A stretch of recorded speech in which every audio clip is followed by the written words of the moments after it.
Bienvenue. Eh bien, nous voici ensemble pour 2 jours. J'ouvre ce colloque, mais cela n'est pas tout à fait exact, puisque ce colloque a déjà bien commencé ce matin. 4 ateliers, donc, dont l'essence va nous être partagée, va être progressivement diffusée tout au long de ces 2 journées, et qui, je l'espère, vont interroger nos conférenciers. C'est le ton de ce colloque. Alors, le Centre culturel Omar Khayyam organise un colloque sur la médiation. Ce penseur et poète persan du 11e, connu pour sa libre pensée, nous inspire beaucoup. Cela fait plus de 20 ans que le Centre Omar Khayyam travaille, est actif à Bruxelles, en Belgique, dans le cadre de l'éducation permanente, dans la cohésion sociale, mais aussi à l'étranger. Le centre pose le dialogue interculturel, l'altérité au cœur de son action et de sa réflexion, et participe à la constitution d'un nouveau discours dans les écoles, les quartiers, les associations.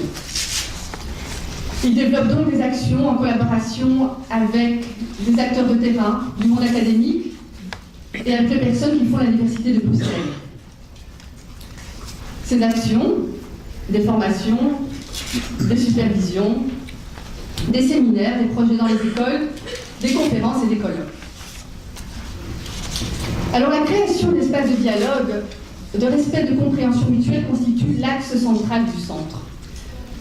À travers les projets qu'il initie, le centre se positionne comme un médiateur entre les cultures et un espace de médiation dans un champ socioculturel bien défini. Alors pourquoi ?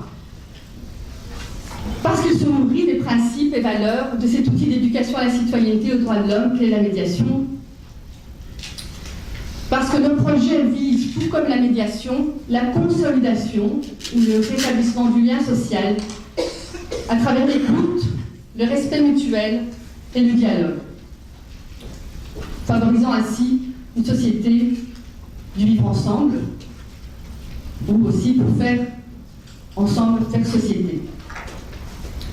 Aussi parce que la médiation mène à reconnaître les différences et aussi à une prise de conscience pour chacun de ce qu'il doit changer pour vivre ensemble dans une société où le respect mutuel est une valeur primordiale. Alors dès lors, comment ne pas lier médiation et dialogue interculturel? Comment ne pas mettre l'un au service de l'autre? Et comment ne pas poser la médiation au cœur du dialogue interculturel? Mais de quelle médiation parlons-nous? Ainsi, de nos propres constats et interrogations, de nos acquaintances avec la médiation locale, la médiation scolaire, de nos réflexions sur la médiation, partant de notre pratique et de notre propre curiosité sur ce concept, nous sommes liés, nous, une association, un ensemble d'acteurs de terrain et du monde académique pour réfléchir et penser ensemble un colloque sur la médiation. Et traverser ce champ qu'est la médiation littéralement et dans tous les sens. Alors, qu'est-ce que ça veut dire? L'existence de la médiation à travers le temps. Est-ce une prédisposition humaine naturelle? Du recours aux sages, aux religieux pour résoudre un point de tension, du projet artistique, participatif comme outil de médiation. 25 ans après ses premiers grands développements, où en est la médiation en Belgique? Que peut-on dire du contexte social et politique qui a donné naissance à certaines branches de la médiation? Y a-t-il une temporalité au médiateur? Quels sont les outils du médiateur? Des principes et concepts liés à la médiation: neutralité, éthique, indépendance, impartialité. Respect. Que dire de la subjectivité du médiateur face à un critère de neutralité? Et que dire de ses limites, de son instrumentalisation, de son institutionnalisation? La médiation avec ou sans médiateur? Toutes ces médiations, mais tout le monde n'est pas médiateur, qu'est-ce à dire? Quelles sont les frontières de la médiation? Faut-il qu'il y ait conflit pour qu'il y ait médiation? Alors, la médiation, un nouveau métier, une nouvelle vision pour gérer les relations conflictuelles, les différences, une ressource essentielle pour penser le lien aujourd'hui. Et qui sont les médiateurs? À quoi rêvent-ils? Eh bien voilà, ce colloque se veut un espace d'éclaircissement, d'échange autour de la médiation. Explorer la tension qui peut régner entre les adeptes d'une vision normative du médiateur et les médiateurs interdisciplinaires. Clarifier, donc interroger les praticiens, les théoriciens, afin de tenter d'élaborer ensemble une réponse à la question, puis des questions aussi, qu'est-ce que la médiation aujourd'hui?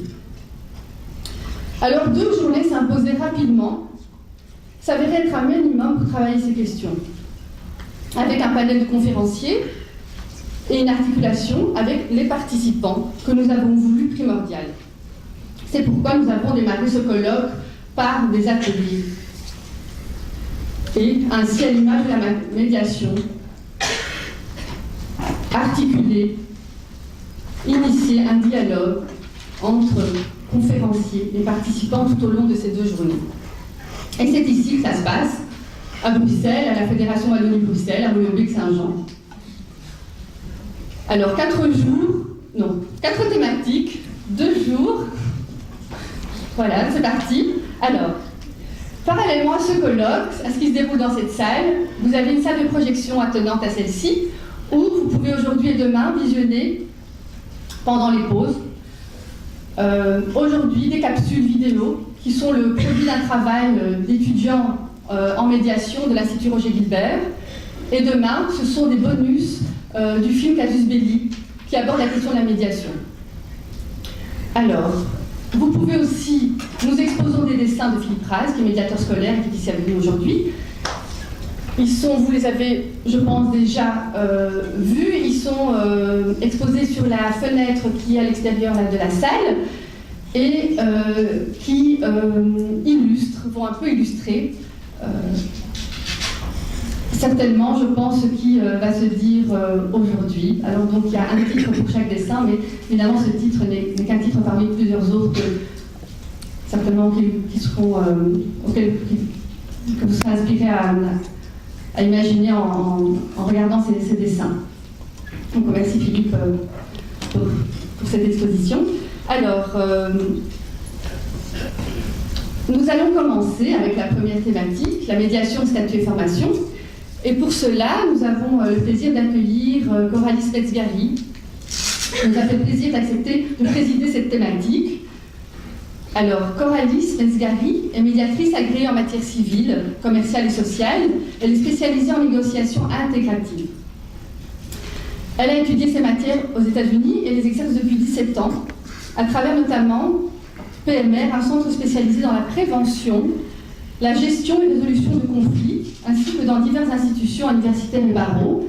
Elle est en effet avocat honoraire et co-auteur de différents ouvrages sur la médiation, dont Médiation et techniques de négociation intégrative, publié chez Larcier.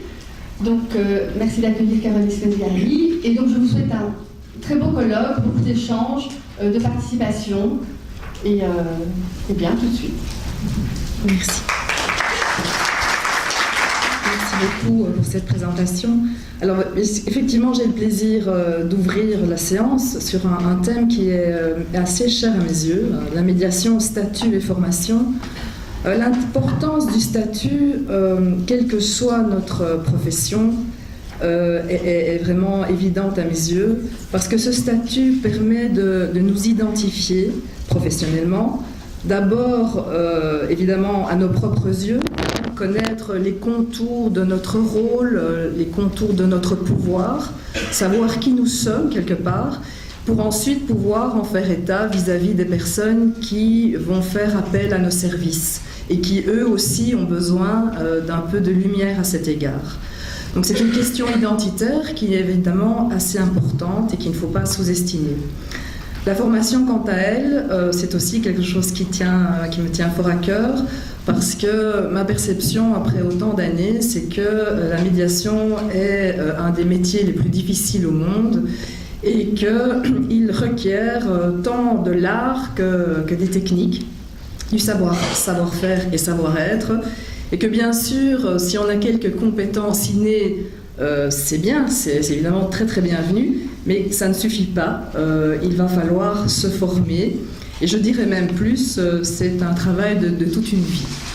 Alors là, j'ai le plaisir de demander à monsieur Kim Verwaren, qui est juriste, professeur de droit, médiateur scolaire et également coordinateur de la section médiation à l'IRG, de venir rapporter ce qui s'est dit pendant l'atelier numéro 1. Voilà, donc j'ai tenté de rassembler le débat qui a lieu pendant plus d'une heure au sein de mon atelier sous quelques mots-clés. Alors bien sûr, c'est sans doute pas parfait, c'est sans doute pas, ça ne représente sans doute pas l'ensemble de la discussion, mais j'ai tenté voilà, de résumer comme cela. Je vais vous, bien sûr, un petit peu déployer chacun de ces mots. Donc, le titre de l'atelier, c'était statut et formation. Donc voilà, j'en ai fait deux colonnes. Alors, au niveau de la formation, la première chose qui a été évoquée, c'est le fait que, bien sûr, cette formation est plurielle sur le marché, entre guillemets, de la formation en médiation. Il y a différents types, différentes propositions, et ne fût-ce que comme ça, sans réfléchir, on peut déjà citer voilà, une spécialisation de médiateur qui se fait en promotion sociale, il y a des certificats interuniversitaires qui se fait bien sûr au niveau de l'université, il y a des formations privées au sein de la SBL, et donc ça, c'est, voilà, il y en a bien d'autres, mais voilà, simplement au premier rapport, il y en a au moins déjà 3. Donc une formation plurielle qui est en lien aussi avec les différents champs de médiation auxquels auront accès les différents médiateurs qui rentrent dans ces formations-là. Alors, un deuxième mot, toujours en matière de formation, ça a été le fait que cette formation, on a mis l'accent sur le fait qu'elle est à la fois préalable et continuée. Alors, en matière de préalable, il y a bien sûr les cadres théoriques, les notions de base, mais quelque chose qui a été évoqué, c'est l'importance du travail personnel. Travail personnel donc, qui permet au médiateur à la fois de se connaître lui de mieux en mieux et à la fois de pouvoir affronter des situations peut-être parfois compliquées ou délicates de façon plus sereine. Et donc un travail personnel doit normalement faire partie d'une formation préalable. Et alors en matière de formation continue, elle n'est pas à négliger. Sous ce mot continuer, on peut retrouver bien sûr tout ce qui est formation théorique, mais encore tout ce qui est intervision, supervision, et je dirais pour la xème fois, a été évoqué l'importance de ce lieu de supervision. Des difficultés ont été évoquées aussi. Alors, j'en parlerai autour de l'exemple concret qui a été évoqué.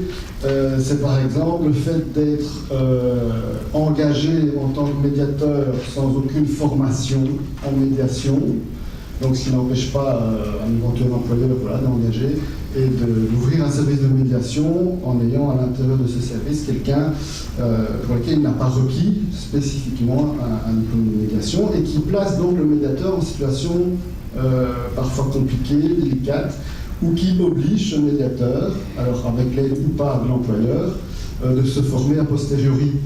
Alors bien sûr, c'est compliqué parce qu'on est déjà en poste. Donc, une difficulté comme ça, mais aussi à l'inverse, a été évoquée une difficulté d'être parfois refusé à un poste de médiation, alors que l'on est titulaire d'un diplôme en médiation. Donc ça, c'est évidemment un paradoxe que j'ai moins mis sous le mot difficulté. En l'occurrence, dans l'exemple concret, il s'agissait plus d'exiger un diplôme en criminologie, dans un domaine en tout cas pénal, donc peut-être juridique, mais que la formation en médiation n'était pas indispensable, même si sans doute qu'elle pouvait constituer un plus. Donc voilà, c'est ce que j'ai pu résumer en matière de discussion sur la formation. Maintenant, en ce qui concerne le statut, voilà, j'ai rapidement dit quelques mots en matière. Il y a la confusion, bien sûr, que peut appeler le nom médiateur ou médiation, tellement aujourd'hui, au sein de la société, il y a des médiateurs ou des médiations un peu partout, et on a envie de dire un petit peu à toutes les sauces, sans que ce soit nécessairement opportun. Alors, ce n'est pas toujours un mauvais escient, mais peut-être pas toujours opportun que certaines fonctions, certains services portent le nom de médiation ou de médiateur. Alors il y a déjà donc une confusion, voilà, ne fût-ce qu'au niveau de l'appellation dans différents champs. On parle de médiateur scolaire, médiateur pénal, médiateur familial, hospitalier, médiateur de dette, médiateur communal. Bon, ça, les exemples sont évidemment nombreux. Donc cela peut créer, même au sein de la profession et vis-à-vis du public, une certaine confusion. Mais cette confusion, on peut la retrouver aussi à l'intérieur même d'un champ, quel qu'il soit. On peut retrouver des divergences de pratiques à l'intérieur même d'un champ, qu'il soit scolaire, pénal, familial, local ou autre. Donc voilà, donc même à l'intérieur d'un secteur de médiation, tout le monde n'est peut-être pas sur la même longueur d'onde. Voilà, ce que ça veut dire ce mot confusion.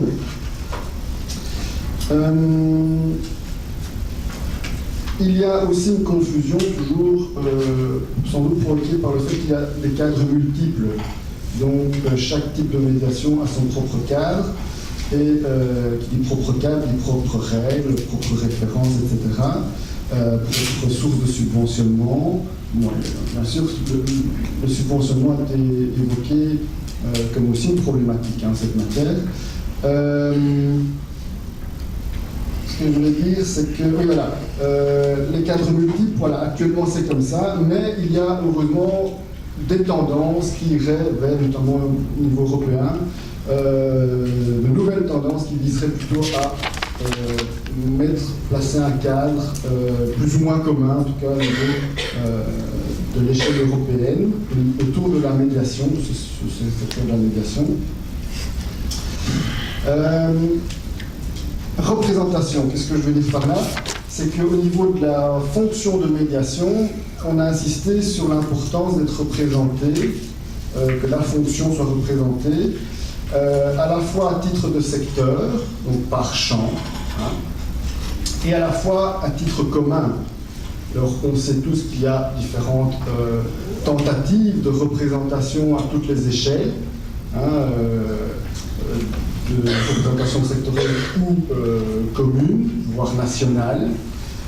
Alors bien sûr, ce n'est pas toujours évident. Voilà, ces tentatives existent et en cela il faut les applaudir, mais il faudrait voilà, que ça commence à porter des fruits, que ça commence à porter une voix, ça commence à porter des effets, et que peut-être que toutes les représentations différentes par secteur se rassemblent elles-mêmes aussi, peut-être au sein du BNP ou autre. Donc voilà, que ce ne soit pas des représentations par secteur, parce que alors là, on va repartir dans les divergences. Donc il vaudrait mieux que même s'il y a des représentations par secteur, que finalement elles soient toutes unies quelque part. Ensuite, on a évoqué l'idée, ou même la nécessité de la protection.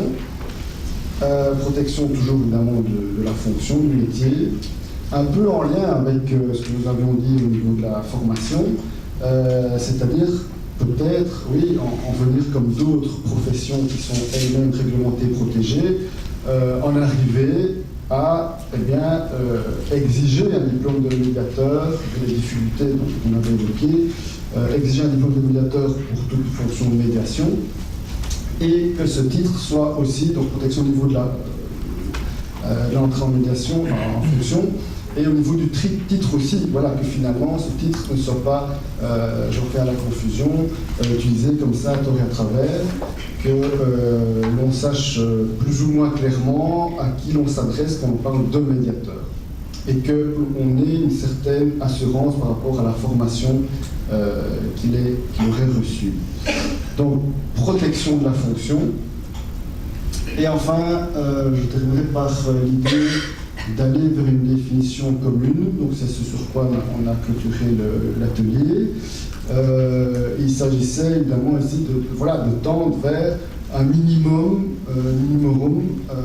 qui serait commun à tous les champs de médiation, à tous les secteurs, et qui peut-être aiderait, serait peut-être la base d'amélioration dans tous les secteurs, c'est-à-dire partons de quelque chose qui est commun. Bien sûr, dans cette essence commune, on ne pourra pas y mettre trop grand chose si on veut que ça concerne tout le monde, mais qui est au moins l'essence. l'essence de la médiation, du médiateur, etc. Et quand je dis vers une définition commune, donc j'évoque bien sûr la médiation, et il en existe des définitions communes, mais peut-être le problème c'est parce qu'il en existe des communes. Mais il a aussi évoqué l'idée d'une définition commune du conflit. Voilà, entendons-nous aussi, non pas sur la médiation, mais sur ce qui peut arriver en médiation, c'est-à-dire l'idée du conflit qui peut-être peut recevoir des notions différentes et donc peut-être créer ou pas des sources de médiation, peut-être, voilà, encore une fois, de façon plurielle, multiple, peut-être pas toujours à bon escient. Donc voilà, c'était une idée qui est apparue aussi au sein de l'atelier, définir le conflit de façon commune. Voilà, j'espère que j'ai été clair. Je vous remercie. Merci beaucoup. Alors j'ai le plaisir de vous présenter Ginette Debeuil, s'il faut la présenter. Donc Ginette Debeuil est directrice de l'ASBL Médiation, et ça depuis 1996. Elle est médiatrice dans le secteur familial, généraliste familial, agréée par la Commission fédérale de médiation. Elle est membre de la Commission fédérale de médiation et elle est formatrice plurielle, je dirais. Bien, j'espère que ça marche. Ça marche comme ça. Vous m'entendez? Bien, d'abord, merci aux organisateurs de m'avoir invité. C'est un défi à deux titres. D'abord, de commencer un contenu de colloque, puisque j'ai des collègues qui me suivent, donc éviter les redites ou peut-être mettre sur la table des choses que vous allez développer par ailleurs. J'ai des collègues que je revois avec plaisir, des personnes que j'ai formées, des personnes qui sont en formation, donc merci d'être là. Ça me fait toujours plaisir dans les colloques. Et le deuxième défi, c'est de parler 30 minutes, alors que je pourrais parler la journée, un mois. Bien, alors le thème ici qui m'a été demandé, c'est de développer tout ce qui concerne la formation.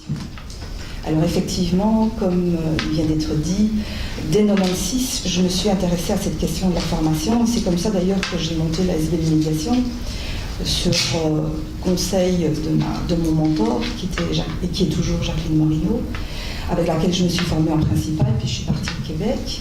Et à l'époque, effectivement, il y a un historique. Je ne vais pas trop le développer, mais quand même, la médiation naît aux États-Unis dans un contexte particulier d'une extra-judiciarisation, c'est le défi aussi ça, des conflits. Et première chose, c'est que la médiation se développe de manière bénévole dans les quartiers.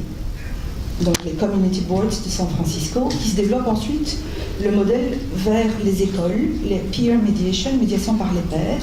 Et puis ensuite vient vers le Canada francophone et anglophone, se traduit et se développe aussi parmi les médiations familiales. À ce propos, nous avons la chance prochainement, puisque je parlais de médiation, j'ai le droit d'en parler 30 secondes. Médiation va fêter ses 20 ans et nous avons invité un Québécois, Aldo Moron, qui était vraiment à l'instigation avec Lorraine Filion de la médiation au Québec. Et donc il nous parlera de cette forme de médiation, et Jacqueline qui avait été à l'instigation de la médiation pénale en France.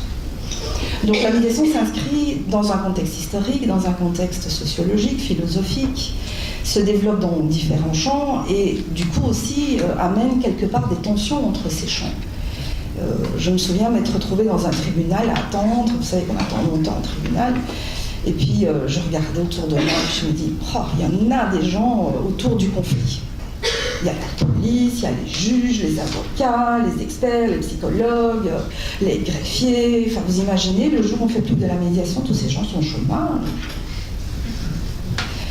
Alors, c'est intéressant quand même de se rendre compte que la médiation, le médiateur, va toucher à beaucoup de choses au niveau du conflit. Donc, qui m'évoquait le conflit, c'est inévitable de parler de médiation, c'est inévitable de parler de médiation sans parler du conflit.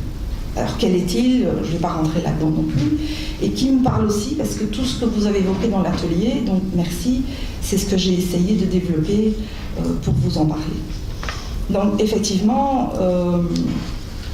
qui me parlait du conflit, qui me parlait aussi de la définition de la médiation.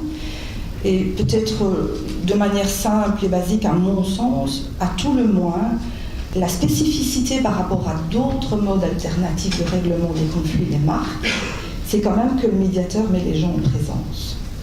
Je pense que si déjà nous pouvions nous accorder là-dessus, le fait que les personnes concernées par le conflit soient en présence.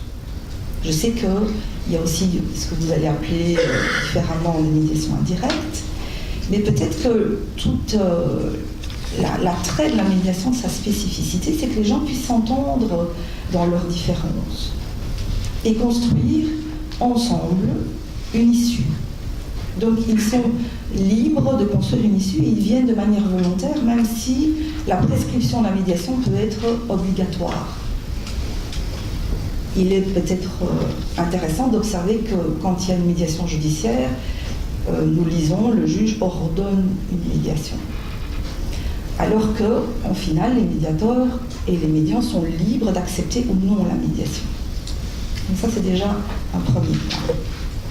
Alors, parlons de la formation. C'est quoi former un médiateur? Qui est-il? De quoi a-t-il besoin pour construire une identité professionnelle de médiateur?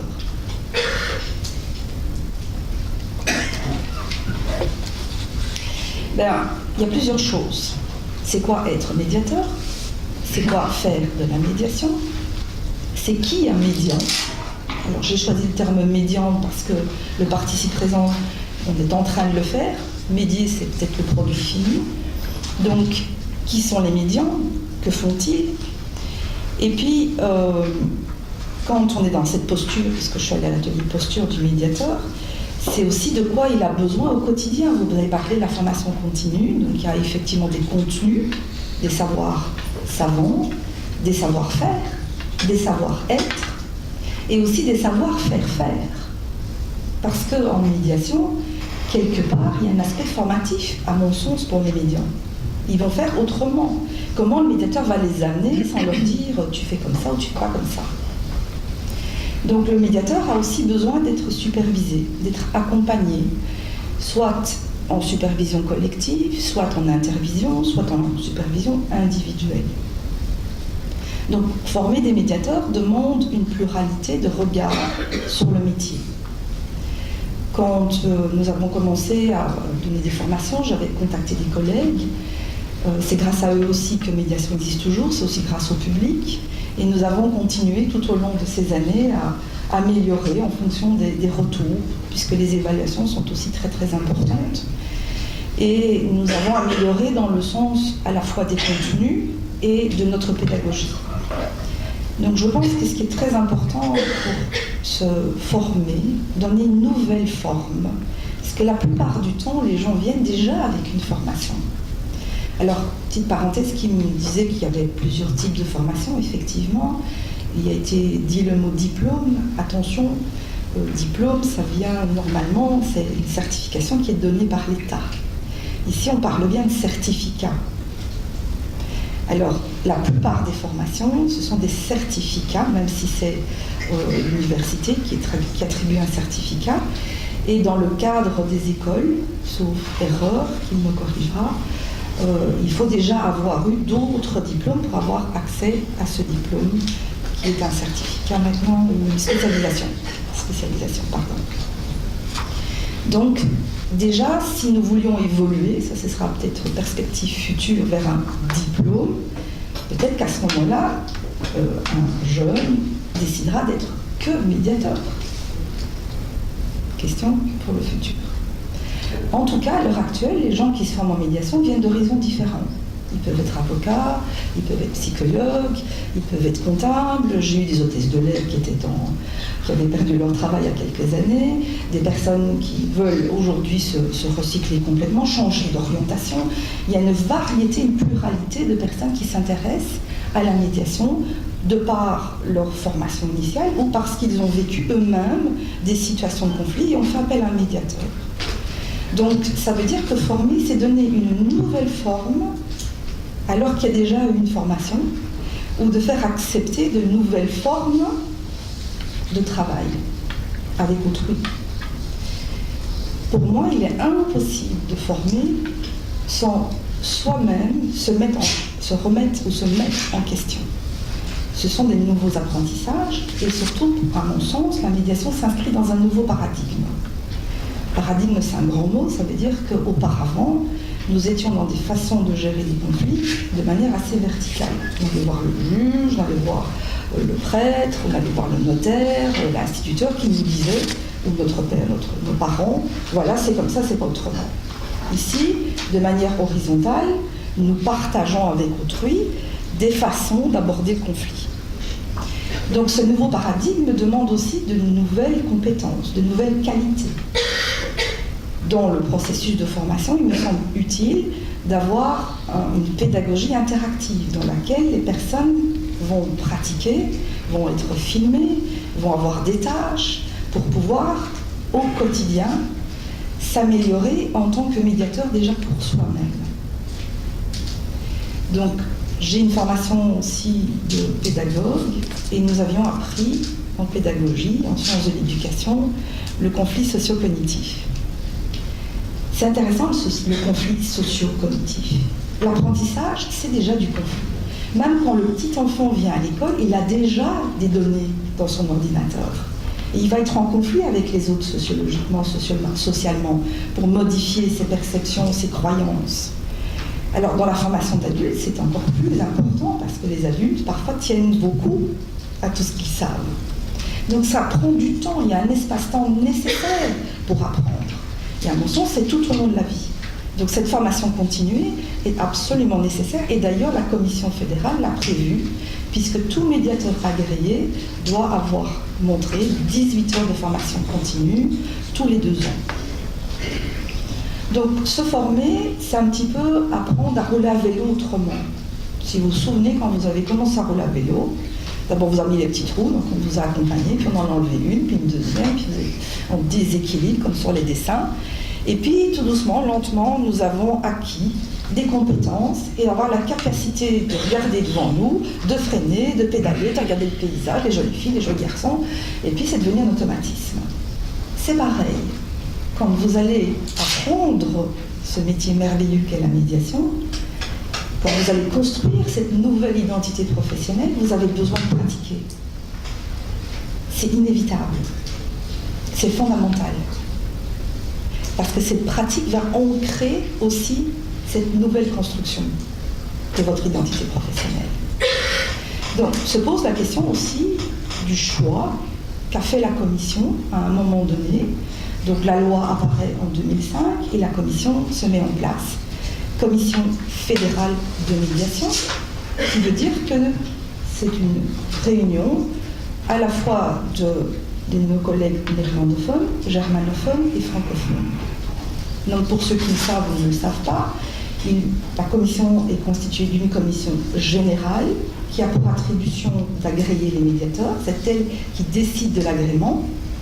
Elle a pour mission aussi de modifier les contenus de formation, d'agréer les organismes de formation qui demandent un agrément. Et 3 sous-commissions ont été négociées. Et c'est la commission familiale, la commission civile et commerciale et la commission sociale. Dans chaque commission, à la générale comme dans les sous-commissions, il y a un notaire, un avocat et un tiers. Donc, tous ceux qui sont ni avocats ni notaires sont des tiers. Tiers de quoi, je ne sais pas, mais nous sommes des tiers. Alors que déjà, je pense que dans la médiation, nous sommes déjà tiers par rapport à des médiums. Donc, comprenez que les tiers, ce sont tous ceux qui sont ni notaires ni avocats. Et dans chaque commission, vous avez un néerlandophone et un francophone, voire un germanophone, mais pour l'instant, il n'y en a encore aucun, et des suppléants. Donc, quand un dossier arrive, vous voulez par exemple demander un agrément, votre dossier est traité par rapport à l'agrément que vous souhaitez. Donc, si vous voulez être agréé comme médiateur familial, vous allez déposer votre dossier à la médiation, dans la sous-commission familiale, et ainsi de suite pour civil et commercial. Donc, chaque fois que vous voulez un agrément complémentaire, vous allez adresser un nouveau dossier. Alors, j'y siège effectivement pour représenter les tiers francophones. Et il y a actuellement une énorme discussion sur l'ouverture de cette commission à d'autres champs de la médiation. La la discussion est importante. Parce que jusque-là, la plupart du temps, les personnes, je vais dire peut-être un gros mot, se ruent sur l'agrément. Je me suis posé la question, je me suis dit, mais en fait, c'est le seul lieu où je peux avoir une reconnaissance. Sauf que cette reconnaissance se situe dans le champ judiciaire, exclusivement, avec des obligations bien déterminées. Le médiateur agréé doit avoir une assurance professionnelle, en responsabilité civile. Vous voyez où je veux en venir. Il doit donc rendre des comptes s'il y a une plainte contre lui à titre individuel. Il doit rendre la preuve qu'il a fait une formation de médiation dans le champ demandé pour 90 heures. Donc 60 heures de base et 30 heures de spécialisation. Donc si vous avez fait 60 heures de base, vous pouvez faire 30 heures en civil et commercial, 30 heures en social, 30 heures après dans chaque sous-catégorie. Enfin, dans chaque catégorie. Donc ça pose une question pour vous, les médiateurs institutionnels, parce que si j'ai bien entendu, il y en a quand même énormément dans la salle. Et l'enjeu est majeur, puisque si vous demandez un agrément au niveau judiciaire, ça veut dire que vous êtes susceptible de signer des accords qui peuvent être homologués par le tribunal, et que dès lors, s'il y a un souci, c'est vous. Donc dans la discussion, c'est important d'en tenir compte. Malgré tout, c'est intéressant, parce que peut-être que, enfin, est considérée la médiation. Alors là, moi, je bois du petit lait, puisque depuis le début, j'avais proposé la médiation. J'avais qualifié de généraliste, mais pour moi, elle est la médiation. Elle s'applique à différents champs. Certes, elle va se décliner dans des spécificités particulières, mais elle est médiation. Vous êtes médiateur. Vous pratiquez de la médiation. Donc, ça, c'est un enjeu important qui va toucher aussi à la professionnalisation. Alors, j'ai entendu, et les mots sont importants, métier, profession. Le métier, c'est ce que vous exercez pour le moment. Une profession requiert des critères bien précis. Et c'est là que nous avons quelques soucis. Au sein de la commission, depuis 2 ans, nous avons mis en place une sous-commission de travail, une commission de travail pour une commission de travail sur la formation. Donc nous nous sommes interrogés à plusieurs sur ce qu'il fallait un minima pour être médiateur. Que devions-nous mettre en plus que ce qui figure dans la loi pour devenir médiateur? Donc il existe maintenant plusieurs documents que vous pouvez vous procurer sur demande à la commission et qui nous ont permis de baliser quand même les contenus nécessaires à la formation de médiateur et qui pourraient du coup nous mettre tous d'accord sur au moins le métier, voire la profession. Parce que la profession requiert un ensemble de connaissances communes. Donc ça, c'est ce que nous avons fait. Des normes d'exercice convenues qui pourraient du coup s'inscrire dans un statut, dans une fonction. Une organisation professionnelle représentative. Pour ceux qui le savent, ça a été cité, il existe une union belge des médiateurs professionnels, UBMP, qui a été mise en place à partir de 2000, nous y avons travaillé. Nous étions des anciens, enfin des débutants, enfin des, je ne sais pas comment je veux dire, des dinosaures de la médiation. Il y avait une première génération puis une deuxième. Et nous avons créé cette union professionnelle qui est différente d'une association, puisqu'une union professionnelle représente des professionnels, dont l'objectif était la reconnaissance de la profession de médiateur. Sauf que ce qui nous manquait, c'était des contenus bien définis, et donc c'était en voie de travail. Quatrième chose, la perception en ce sens d'un large public. Et là, nous touchons aux médias. Parce que c'est encore tout un travail important d'information au public de ce qu'est la médiation. Parce que parfois, si vous écoutez le public, ils sont un peu perdus. Ils disent, mais je ne comprends pas.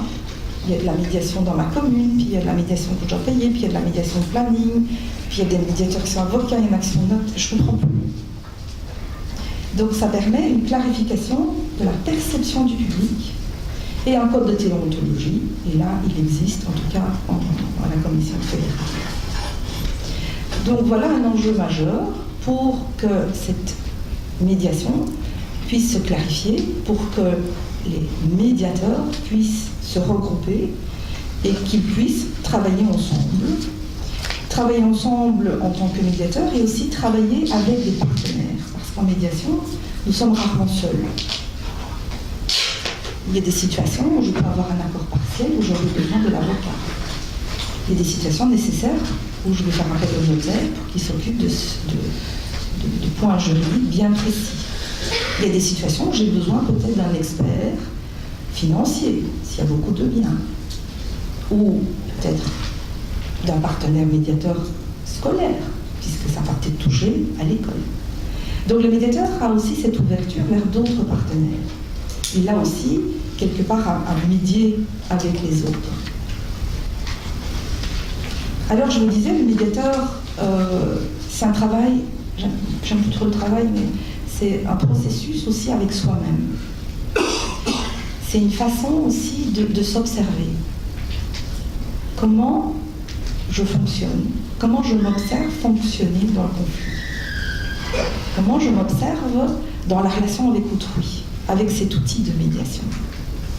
Et ce que j'ai souvent observé avec les supervisions, les formations continues, c'est que, un petit peu comme dans le dessin, le médiateur a tendance parfois à parler un peu trop. Donc il doit apprendre à se taire encore plus. Parce qu'en fait, c'est les médians qui travaillent. Le médiateur, il a aussi besoin d'éviter de faire plaisir aux juges, faire plaisir aux parties, de sortir de cette urgence parfois de vouloir obtenir un résultat, de mettre ses limites. Parfois des mandats sont peu clairs par rapport à des prescripteurs. Savoir dire non, je l'ai entendu dans la posture. Connaître ses propres limites, connaître aussi son propre confort. Ça fait partie aussi de la formation. Et ça fait partie aussi de cette possibilité d'aller en supervision pour déposer des questions, pour éviter les résonances. Et puis le médiateur va aussi travailler, encore une fois, va aussi développer, pratiquer, ressentir les émotions. Alors les émotions, c'est un gros chapitre. Beaucoup en parlent. C'est un peu dans l'air du temps. Les sciences cognitives nous disent que les neurosciences, nous avons beaucoup d'émotions. Nous sommes des êtres d'émotions. Mais sommes-nous vraiment à l'écoute de nos propres émotions? Donner de l'empathie, ça peut être quelque chose de très théorique. Je suis certain que chacun peut me donner une définition. Mais lorsqu'il s'agit d'accueillir ou de proposer, vous vous sentez furieux, monsieur, est-ce que je suis, moi, disponible à accueillir cette colère? Est-ce que je suis autorisée moi-même à vivre mes émotions? Ça fait partie aussi de la formation. Et les mises en situation vont aider à cette prise de conscience. Parce que aussi, si je parle des émotions, je parle du corps. Le corps est présent en médiation. Pour ceux qui savent, plus de 85% de la communication est non verbale.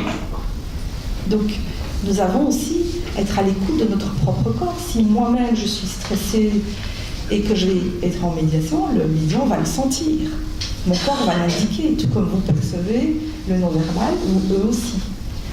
Et donc j'ai entendu beaucoup le mot neutralité ce matin. Pour moi, la neutralité, c'est un fantasme. Dans la mesure où nous sommes des êtres vivants et nous avons aussi des émotions. Et il peut être très intéressant de dire aussi aux médians, je me sens perdue. Ça veut dire aussi, tiens, il se passe quelque chose quand nous sommes en conflit et que la personne en face ressent ça aussi. Et ça peut les faire travailler, ça peut même aider à débloquer une situation. Donc je préfère le terme multipartialité qui a été dit également. Parce que sinon, nous sommes très embarrassés avec le terme de neutralité. Donc nous avons, de manière éthique, des outils à disposition. Et je préfère le terme outil. Outil, c'est quelque chose que nous avons intégré, que nous avons pratiqué, plutôt que technique, qui est parfois appliqué, sans nécessairement l'avoir aussi vécu pour nous-mêmes, dans nos propres conflits.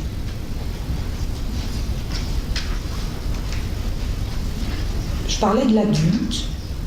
de la pédagogie particulière avec l'adulte et qui pose aussi pour moi dans la formation la question des formateurs. Autant nous parlons de la professionnalisation des médiateurs, c'est pareil. Il y a aussi un souci avec les formateurs en général, quels qu'ils soient. Parce que entre connaître quelque chose et former, c'est aussi deux moments différents qui méritent réflexion et qui est à la réflexion d'ailleurs aussi en commission fédérale de médiation, puisqu'il est dit dans un texte, le formateur sera un médiateur agréé. Est-il pour autant formateur? Question. Se former, c'est une durée dans le temps. C'est des allers-retours. C'est accepter les erreurs, c'est accepter les moments de doute. C'est aussi pouvoir délimiter ce que nous faisons, clarifier et reconnaître quand nous sommes touchés dans notre ego, travailler sur l'humilité et se rendre compte que se former, c'est un chemin permanent, sur un long terme. Enfin, je me disais ce matin en me levant, tiens, le médiateur a besoin de beaucoup de qualités. Il est secrétaire, il faut qu'il prenne des rendez-vous téléphoniques, il faut qu'il rédige des accords, il faut qu'il soit comptable, il doit être capable aussi de compter combien ça coûte, le partage des biens, combien coûte un enfant, combien ça coûte de couper l'arbre. Aussi de se faire payer. Il y a aussi cette question-là qui est, pour ceux qui sont en libéral, une question importante, une question parfois difficile. Elle touche à son estime de soi, combien je me vaux, combien j'ose demander. Il est aussi communicateur, parce qu'il vend ses services. Il va se présenter, il va faire un petit laïus pour expliquer ce qu'il fait, mais aussi à ses partenaires, au juge éventuellement, à un service. Il est publiciste, il va faire sa petite carte de visite, il va faire son petit site, il va faire un document de présentation. Donc il a beaucoup de fonctions, pas que la médiation. Je ne sais pas si j'ai encore du temps. Non, 3 minutes. 3 minutes. Et donc en 3 minutes, ce que je voudrais vous partager, c'est le bonheur que vous pouvez lire sur le visage des personnes quand ils ont senti que la médiation a été un chemin. Parfois, nous avons peu de retours, ça fait aussi partie de notre travail. On aimerait savoir s'ils sont venus, ils ont arrêté de venir. Et pourtant, savoir que ce qui s'est passé là, ici et maintenant, à ce moment-là, a des effets. Peut-être pas sur le court terme, mais souvent sur le long terme. Alors, réjouissez-vous de ce métier qui, aujourd'hui, me semble dans ce monde nécessaire au processus de paix. Merci.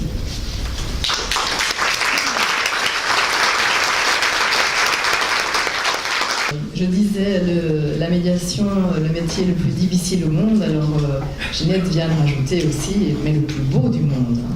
Donc n'oubliez pas ça. Et ce que j'ai adoré dans son intervention, cette notion bien sûr de processus personnel d'une vie que j'avais moi-même évoqué, mais le savoir-faire faire.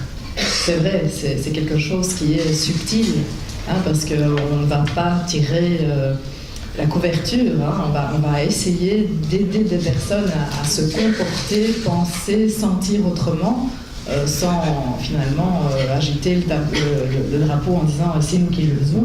Pas du tout, hein, c'est des choses assez subtiles. Mais j'ajouterais aussi le savoir-être, parce que, comme tu le disais, tout l'aspect des émotions, voilà, c'est très très important. Et je pense que quelque part, le médian, comme tu l'appelles, doit être une source d'inspiration pour les parties, pour leur permettre d'avoir elles-mêmes envie de prendre un peu de recul par rapport à elles-mêmes et à l'autre, et de peut-être être généreux vis-à-vis d'eux-mêmes et des autres. Donc là, j'ai maintenant le plaisir de vous présenter Grégory Simon, qui va faire une intervention sur le thème « La médiation dans l'institution ». est toujours de la médiation. Grégory Simon est un médiateur également, agréé, alors lui, en médiation civile, commerciale, sociale et familiale. Il est également président de l'association médiateur d'institutions de soins, l'AMIS. Il a 10 ans d'expérience comme médiateur hospitalier et monde qu'il connaît bien puisqu'il a également été 10 ans dans le milieu hospitalier en tant que soignant. Grégory. Bien, bonjour à toutes et à tous, et je suis heureux d'être aujourd'hui parmi vous. En même temps, c'est un grand défi parce qu'il y a quand même pas mal d'expertise dans la salle, beaucoup de médiateurs, et donc voilà, je ne me définirai pas comme un penseur de la médiation ni un théoricien, je ne suis pas formateur spécialement non plus, même si j'interviens parfois dans des formations, évidemment. Et donc je suis avant tout un praticien de la médiation, toujours en recherche de lui-même. Et donc aujourd'hui, je m'interrogeais vraiment dans la manière dont j'allais pouvoir intervenir dans le cadre du colloque. Donc je suis évidemment très heureux de participer au colloque aujourd'hui. Et donc j'avais l'intention d'intervenir sur le mode d'un témoignage par rapport à l'expérience qui est la mienne en médiation et comment j'ai eu besoin à un moment donné de trouver des repères. Hein, et donc pour répondre évidemment aux questions que l'on se pose, notamment par rapport à la question de la formation et du statut du médiateur. Et donc pour ce faire, je ne vais pas vous parler de la médiation dans le cadre de la loi du 20 février 2005, mais plutôt de la médiation pour laquelle j'exerce principalement, donc la médiation dans le secteur des soins de santé, donc la médiation de type institutionnel, et qui se rapproche peut-être plus voilà, du travail ou du champ d'application, des différentes médiations, des différents médiateurs qui sont ici présents. Alors, évidemment, quand j'ai commencé à travailler en tant que médiateur, donc j'ai travaillé comme soignant pendant 10 ans en psychiatrie. Pour des raisons familiales, j'ai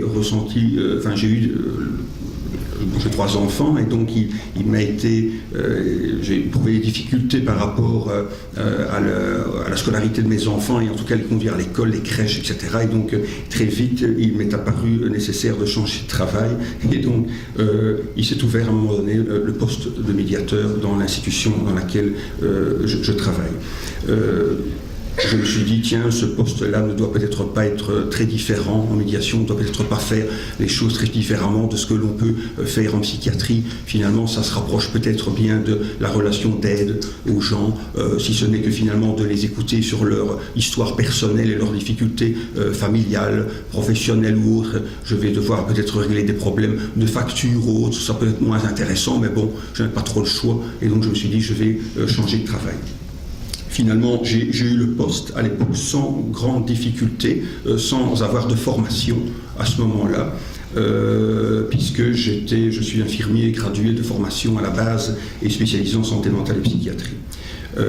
Très vite dans le rôle de médiateur, donc j'ai commencé mon activité de médiateur hospitalier alors que la loi, entrait en vigueur, hein, donc la loi du 22 août 2002, hein, qui fixe et confère toute une série de droits aux patients, dont celui de déposer plainte. Hein, donc, et je pèse les mots quand je dis, puisque c'est effectivement les mots qui sont employés dans la loi et qui donc fonction qui est obligatoire dans les hôpitaux. Donc les hôpitaux, pour être agréés, doivent avoir une fonction de médiation. C'est une fonction qu'on organise soit à l'intérieur de l'institution, ou alors il y a des accords de collaboration qui peuvent se faire avec plusieurs institutions hospitalières. Les médiateurs peuvent aussi être issus des plateformes de concertation de santé mentale lorsqu'il s'agit d'hôpitaux psychiatriques. On fait parfois appel aussi à des médiateurs qui appartiennent au monde libéral, qui travaillent à la mission. Voilà. Et donc il existe plusieurs façons de fonctionner, mais en tout cas, il y a une organisation de la fonction ou du service de médiation dans les hôpitaux, qui est défini d'ailleurs dans un arrêté royal, celui du 8 juillet 2003. Et on y trouve toute une série de points et qui touche effectivement à ce dont on parle ici. Hein, donc j'espère effectivement à travers les difficultés auxquelles j'ai dû faire face, que je vais vous exprimer ici, peut-être je pense d'ailleurs rencontrer pas mal de points que l'on a évoqués ici au niveau de l'atelier ce matin. Donc, On doit organiser donc la fonction au sein de l'hôpital d'une manière ou d'une autre.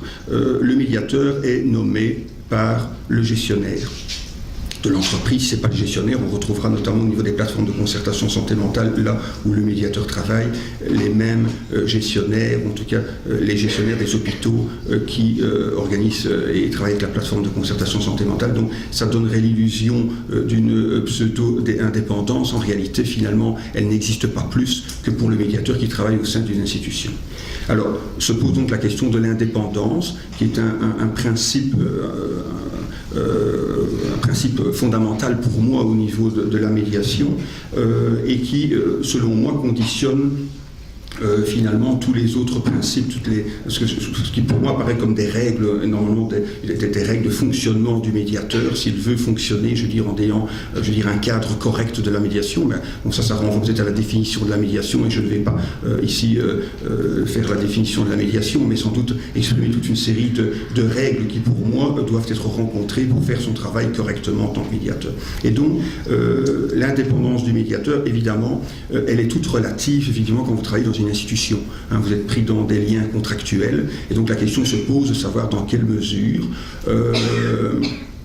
vous n'allez pas être amené effectivement à être impartial, manquer de neutralité dans le cadre du processus de médiation avec les médiés.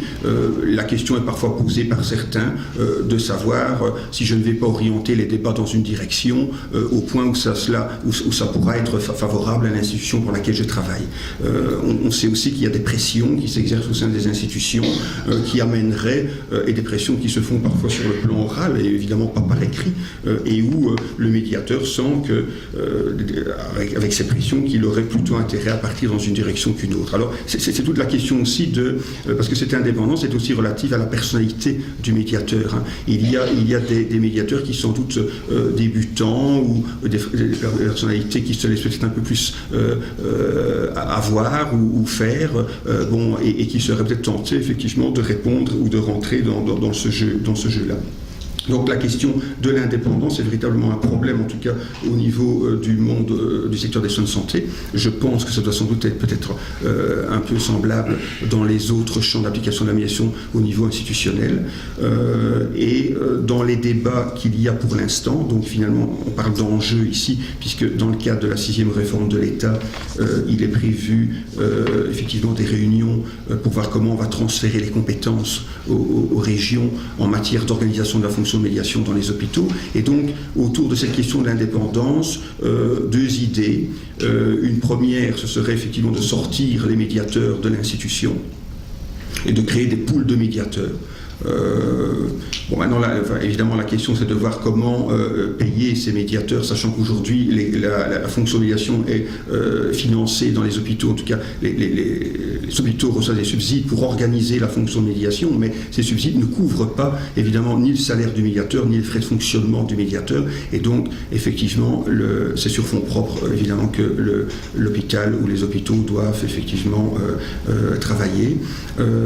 Sachant aussi que les médiateurs ne règlent pas seulement des plaintes dans le cadre de la loi d'ordre du patient, mais parfois effectivement bien d'autres plaintes également, et qui tournent plus autour de la gestion de plaintes. Et donc là, on parle en même temps, je fais une parenthèse évidemment à ce niveau-là, mais c'est toute la question aussi de savoir si on fait de la médiation, de la conciliation, de la gestion de plaintes, si on joue un rôle de facilitateur. Donc au matin, en tout cas, moi j'étais pas dans l'atelier numéro 1 évidemment, mais dans le 3, et on évoquait effectivement d'un point de vue des différents termes utilisés, de savoir effectivement dans quel jeu on joue. D'où l'intérêt, on en parlait, de la formation et de l'intérêt qu'il y a effectivement de s'inscrire dans une formation de base surtout, peut-être une formation spécialisée, ça aide. Je mentirais en disant que d'être soignant à la base, ça ne m'offre pas quelques facilités pour comprendre les situations qui me sont exposées, même si j'ai eu des collègues qui n'étaient pas du tout prestataires de soins et qui finalement jouaient peut-être mieux leur travail de médiateur-médiatrice dans la mesure où elles étaient amenées à devoir décoder davantage pour d'abord comprendre par elles-mêmes ou eux-mêmes, je veux dire, le problème, et ce faisant, elles réalisaient peut-être leur travail de médiateur-médiatrice peut-être encore mieux. Là, donc ça c'est pour donc c'était une parenthèse que je faisais par rapport à la formation.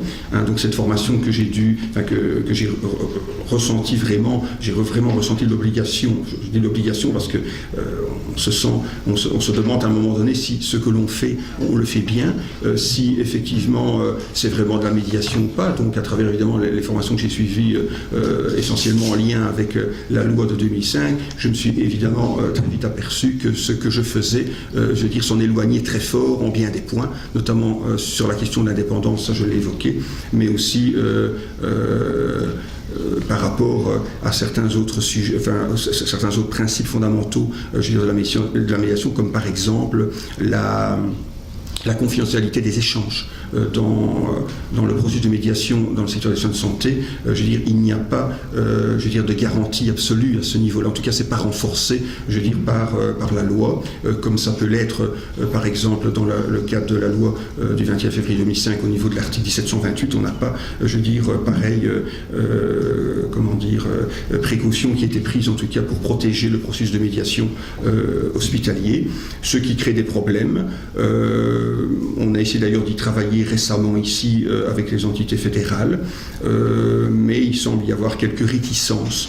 En tout cas, c'est comme ça que ça m'a été formulé par le fédéral, des réticences à ne plus pouvoir ou à renoncer à utiliser ce qui se dit en médiation dans le cadre de procédures judiciaires. Évidemment, ça c'est de mon point de vue inacceptable, mais c'est ce qui se fait et qui compromet d'ailleurs la possibilité de venir en médiation avec des sujets brûlants et qui pourtant pourraient trouver un intérêt, je dirais, à être traités en médiation, parce qu'on imagine bien que le prestataire de soins qui viendrait reconnaître en médiation une quelconque responsabilité, aussi petite soit-elle, alors qu'on sait qu'effectivement les patients, par exemple, n'hésitent pas parfois à déposer leur plainte auprès d'une cellule juridique, par exemple, et que certains viennent presque à la pêche aux informations en médiation. Et donc il y a beaucoup de précautions et de peur des prestataires à vouloir s'engager dans un processus de médiation, en tout cas pour y traiter des sujets importants et pour lesquels effectivement peut-être leur responsabilité pourrait-elle être engagée un minimum. Donc on y traite essentiellement des problèmes relationnels, des problèmes qui relèvent parfois plus de la subjectivité et où effectivement on a le sentiment qu'on n'engagera pas spécialement trop sa responsabilité de ce point de vue-là. Alors si je dois reprendre effectivement les difficultés que l'on peut rencontrer en rapport avec les exigences auxquelles doit répondre la fonction de médiation dans les hôpitaux, il y a pas mal de choses. On parle notamment de l'organisation de la fonction de médiation, le fait effectivement qui endosse le rôle de médiateur, sachant qu'il y a des incompatibilités effectivement entre les rôles de médiateur par exemple et celui de directeur médical, ou de toute une série d'autres acteurs au sein de l'institution que l'on n'imagine pas pouvoir effectivement tenir les rôles en même temps, tout simplement pour des problèmes de conflit d'intérêts, etc. Sachant que même lorsque vous exercez seulement votre rôle de médiateur au sein de l'institution, eh bien certains métiers, certains patients n'hésiteront pas à dire « Oui, mais monsieur, vous êtes payé par l'institution, donc dans quelle mesure, effectivement, est-ce que vous n'allez pas prendre des décisions qui seront contraires à mes intérêts ?» La question aussi de savoir de qui on dépend au sein de l'institution et de ce rapport effectivement à l'autorité qui fait effectivement est-ce qu'on aura toute l'amplitude nécessaire à l'accomplissement de la mission du médiateur, c'est pas toujours évident non plus. Le fait de ne pas avoir été concerné par les faits, personnes qui font l'objet de la plainte, là aussi c'est pas toujours évident, notamment dans le cumul des missions qui peuvent être celles du médiateur, s'il cumule effectivement ces missions de médiateur à d'autres rôles. La formation du médiateur, j'y reviens, la formation du médiateur au niveau de l'arrêté royal du 8 juillet 2003, en tout cas dans le secteur des soins de santé, on n'attend rien de plus de médiateur que une formation de type supérieur, type court, donc un baccalauréat. On n'exige pas, et d'ailleurs on n'y fait même pas mention, je veux dire, de l'orientation, si c'est à caractère social, paramédical ou autre, etc. Donc on imagine presque quelqu'un qui aurait un baccalauréat en électromécanique pourrait postuler pour venir travailler dans un hôpital. Évidemment on ne le prendra pas, j'imagine, mais quand même, donc il n'y a pas on ne renseigne aucune formation minimale. Dans le cadre de la loi du 21 février 2005, on parle évidemment d'une base de 60 heures et de 30 heures de formation spécialisée, avec évidemment, comme le disait Ginette, 18 heures de formation, tous les 2 ans, formation continue. Mais ici, il n'y a rien dans le secteur des soins de santé, ce qui est dommage. Mais ça pourrait changer, me dit-on, mais bon, on y travaille actuellement. Alors bon, j'ai parlé de l'indépendance des médiateurs, il y a un souci au niveau de l'équité des médiés, donc un autre principe qui me semble être fondamental au niveau de la médiation, c'est que les parties, les médiés, les médians doivent être considérés comme égaux, me semble-t-il, en médiation, ou on le sait que dans d'autres champs d'application de la médiation, comme la médiation familiale, par exemple, si je dois prendre cet exemple-là, on sait qu'il y aura toujours une des parties qui sera peut-être plus partie prenante, je veux dire, de la médiation au départ, et qui formulera peut-être d'ailleurs la demande prioritairement, et l'autre partie se laissera inviter, hein, elle y participera bien sûr de façon volontaire, puisque là aussi c'est un principe fondamental de la médiation, que les parties s'engagent volontairement dans le processus et acceptent évidemment toutes les conditions qui tournent, évidemment qui garantissent le processus, mais en médiation hospitalière, en médiation dans le secteur des soins de santé, dans le cadre de la loi de 2002, il n'y a pas de possibilité pour le prestataire de soins de déposer plainte. Donc c'est le patient, ce droit est ouvert au patient ou à toute personne intéressée, pour peu que le patient soit associé évidemment à l'exercice de la plainte. Alors évidemment, pour chaque médiateur, le fait qu'une plainte puisse être déposée par le prestataire, ça ne veut pas dire pour autant qu'il ne va pas la traiter. Hein. Donc la première mission du médiateur au niveau de l'article 11 de la loi sur le droit du patient prévoit que le médiateur prévienne les plaintes. Hein. Donc il y a un rôle de prévention. Et donc qu'une plainte soit formulée par le prestataire qui est en difficulté ou a des difficultés avec un patient, je pense qu'il est de l'intérêt de chacun, effectivement, de donner bonne suite à la demande du prestataire et de voir si le patient est d'accord de venir autour de la table. Mais au sens strict de la loi, c'est le patient qui dépose plainte.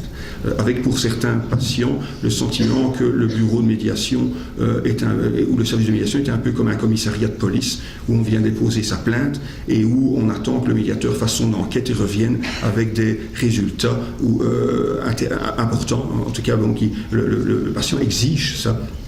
Donc, c'est pas toujours effectivement évident, comme le disait Ginette tout à l'heure et l'a rappelé Coralie, on doit amener le patient à faire des choses. Hein, donc, c'est le savoir-faire dans la mesure où, dans l'esprit du législateur au départ, quand on a au niveau de la loi droit du patient, l'idée c'était de rendre le patient proactif de sa prise en charge et d'en faire un acteur de soins et pas quelqu'un qui venait déposer son problème dans l'attente d'une solution sans qu'il ne participe, je veux dire, à la résolution de son problème lui-même. Et dans la médiation, effectivement, on le sait, évidemment ça paraît évident au niveau de la façon dont on conçoit la médiation, mais on voit les difficultés que l'on a dans certains champs d'application et par rapport au cadre qui est donné, de pouvoir amener les parties à participer, je veux dire, à la résolution de leurs problèmes. Voilà. Donc ça c'est au niveau de l'équité des médiés. L'arrêté royal prévoit aussi que, ça semble évident évidemment, mais en même temps très difficile en application, le médiateur doit faire preuve de neutralité et d'impartialité stricte. C'est comme ça que c'est indiqué dans l'arrêté royal qui fixe la manière dont doit fonctionner le médiateur hospitalier. Vous imaginez, les mots sont forts, on imagine bien qu'au niveau de la médiation, la neutralité, l'impartialité doivent être strictes en même temps. Ce sont des idéaux. Hein, on dit souvent, l'idéal c'est qu'un petit peu comme l'étoile du berger, on la suit sans jamais pouvoir l'atteindre. Et donc c'est quelque chose. Et donc quand on parle de respect strict, c'est d'autant plus difficile quand on sait que le médiateur n'est pas indépendant dans l'institution, qu'il est pris dans des liens de pouvoir, des liens contractuels. Et donc on fait peser sur le médiateur effectivement des règles à tenir qui sont presque intenables, je veux dire en tout cas d'un point de vue théorique. Alors il y a évidemment la question du secret professionnel. Évidemment, ça, l'arrêté royal prévoit que le médiateur doit respecter le secret professionnel. C'est évident évidemment pour tous les médiateurs que nous sommes, mais heureusement c'est inscrit dans la loi, en tout cas dans cet arrêté royal, et c'est inscrit dans la loi au sens large du terme, puisque le médiateur fait partie des professions, me semble-t-il, effectivement, ça semble évident, amené à devoir respecter le secret professionnel. Alors, le problème de la confidentialité des échanges, je vous en ai parlé, donc c'est encore quelque chose à tenter d'obtenir au niveau institutionnel, en tout cas dans le champ d'application qui est celui du secteur des soins de santé. Alors, évidemment, je sais que les médiateurs scolaires, pour ce qui est de leur pratique, je sais qu'ils sont amenés, et c'est le cas, j'imagine, de beaucoup de médiateurs sur le plan institutionnel, sont amenés à devoir faire des rapports. Et ça, c'est sans doute la contribution, je veux dire, en partie aux subsides, je veux dire, qui sont alloués aux fonctions de médiation d'une manière ou d'une autre. On doit retourner un minimum d'informations. Il est évidemment très difficile de savoir avec quoi on revient et ce qu'on ne va pas devoir dire. Donc on est toujours dans la retenue d'un certain nombre de données qu'on estimerait être confidentielles. Et là aussi, nous, au niveau de la médiation hospitalière, nous avons éprouvé de grosses difficultés. Je pense que si ce n'était pas l'année passée, c'était déjà l'année d'avant, où nous avons été amenés à devoir renseigner ce qu'on appelle les données objectives minimalistes, je veux dire des rapports de médiation, c'est-à-dire le nombre de plaintes par institution. Ainsi, si vous deviez aller sur le site du SPS Santé, vous pourriez taper le nom d'un hôpital et voir le nombre de plaintes qu'il y a dans cet hôpital et même faire une comparaison avec d'autres institutions hospitalières. Le problème étant que les médiateurs hospitaliers ne sont pas formés, j'en reviens à ça, et sont amenés à catégoriser et les plaintes de la manière qui est la leur, avec leur sensibilité, l'interprétation qu'ils se font de la loi par rapport à la catégorisation des plaintes, les pressions de l'institution, où l'on décidera parfois de traiter toutes les plaintes, mais pas nécessairement les enregistrer. Et donc, en fait, les chiffres qui sont renseignés, malgré toutes les précautions qui figurent, effectivement, et l'avertissement, en avertissement, je veux dire, de ces données renseignées sur le site du SPF, eh bien, voilà, elles ne valent pas grand-chose à mes yeux. Mais elles font de nouveau peser sur le médiateur, eh bien, des pressions énormes, puisque certaines institutions n'ont pas intérêt, effectivement, à ce que n'apparaisse, je veux dire, au niveau du site, un nombre impressionnant de plaintes par rapport à d'autres institutions. Alors, bon, évidemment, le nombre de plaintes, s'il est important, c'est peut-être parce que c'est le signe d'une grande transparence, c'est aussi peut-être parce qu'il y a beaucoup de choses qui ne vont pas. C'est la même chose quand il n'y a pas beaucoup de plaintes, c'est peut-être parce que l'hôpital travaille très bien, ou peut-être parce qu'on fait, comment dire, on les met, je ne vais pas dire qu'on les met à la poubelle, on les traite, mais en tout cas on ne les enregistre pas et on ne les renseigne pas. Voilà. Donc j'ai tenté ici d'aborder avec vous, en tout cas, certaines réalités qui sont les miennes et celles de beaucoup de médiateurs dans le secteur des soins de santé, donc qui est un type de médiation de type institutionnel qui finalement peut-être rencontre un certain nombre de difficultés qui sont les vôtres aussi. Et donc pour moi il y aurait, en tout cas si l'on veut pouvoir améliorer les choses, quelque chose à faire du point de vue du médiateur en tant que tel et des qualités qui sont les siennes en termes de formation. Et sans doute des choses aussi à faire du côté de la médiation en tant que telle, le processus de médiation avec les principes fondamentaux, un certain nombre de règles, me semble-t-il, qu'il faut pouvoir respecter pour mener à bien notre travail. Voilà, je vous remercie beaucoup.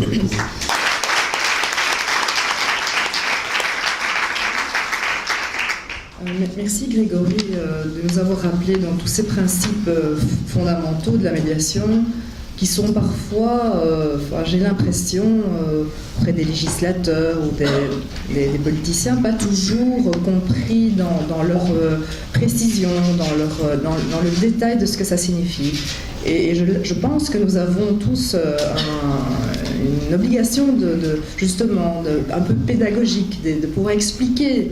Par exemple, la neutralité, impartialité, c'est pas la même chose. J'entends souvent des personnes utiliser un mot plutôt qu'un autre. La neutralité, c'est de ne pas donner son avis sur le fond de la solution. Donc c'est vraiment une personne qui ne va pas influencer la solution d'aucune manière. L'impartialité, c'est de ne pas prendre parti pour une partie ou pour une autre. Et donc, ce sont des nuances qui sont importantes parce qu'à partir du moment où on les comprend, il y a une raison d'être pour chacune d'entre elles, comme la confidentialité, le principe volontaire, le secret professionnel, etc. Et quand on comprend la raison d'être de ces règles, à ce moment-là, on peut essayer d'aider le médiateur à trouver un moyen de les appliquer. Et donc, c'est important cet aspect-là. Donc, merci d'avoir appuyé ce point-là. Alors maintenant, c'est le moment où vous pouvez poser des questions à nos orateurs. Et nous avons presque une demi-heure devant nous. C'est pas vraiment une question, mais je suis frappée par la question des principes et des règles. Et je crois qu'effectivement, c'est très important pour les pratiques de médiation. Je pense qu'effectivement, le médiateur travaille avec des règles, non, avec des principes. Avec des principes, et les principes ne sont pas des règles. Les règles, c'est binaire. Les sujets, dans le livre des principes, et effectivement, vous vous en êtes un peu plein parce que c'est flou, les principes. Donc, un principe, ça donne une orientation, mais ce n'est pas une règle. Mais néanmoins, moi je ne suis pas juriste, mais j'ai appris ça en me confrontant aux juristes, et je trouvais très intéressant que les juristes ont pas mal défini ce qu'est un principe juridique. Et que ces principes juridiques, ce sont des principes normatifs juridiques, c'est-à-dire qu'ils sont contraignants. Et donc, l'avocat, lui, il va travailler avec des règles. Mais le médiateur, il respecte les règles, mais il travaille avec des principes. Et des principes qui donnent une orientation, qui doivent guider à la fois son travail et à la fois le travail des parties. Absolument. Voilà. Je pense que c'est presque proche de l'éthique, en fait. Ce sont des balises, des points de repère pour le médiateur, et chaque fois, dans son petit ami, il a ses principes, et il peut se dire, tiens, je vais dans la bonne direction, ou je ne vais pas dans la bonne direction, et il est conscient surtout. Il est conscient, ça je voudrais appuyer, parce que tout le monde en a parlé, la conscience de ce que ces principes veulent dire, et qu'est-ce qu'ils peuvent offrir à son travail, mais aussi au médier, parce que ces principes, ils ne sont pas là pour rien. Ils sont là pour que la médiation ait lieu, et pour que les parties prennent la première place. Et arrive à faire ce travail. Donc, merci. Ce sont des principes qui sont éthiques, juridiques, j'insiste. Il y a sans doute des principes de justice qui sont sociaux. On va peut-être en parler après. Merci. Excusez-moi.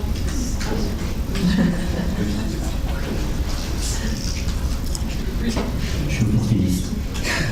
Bonjour, j'ai deux questions pour Ginette, pour Grégory, je suis médiateur.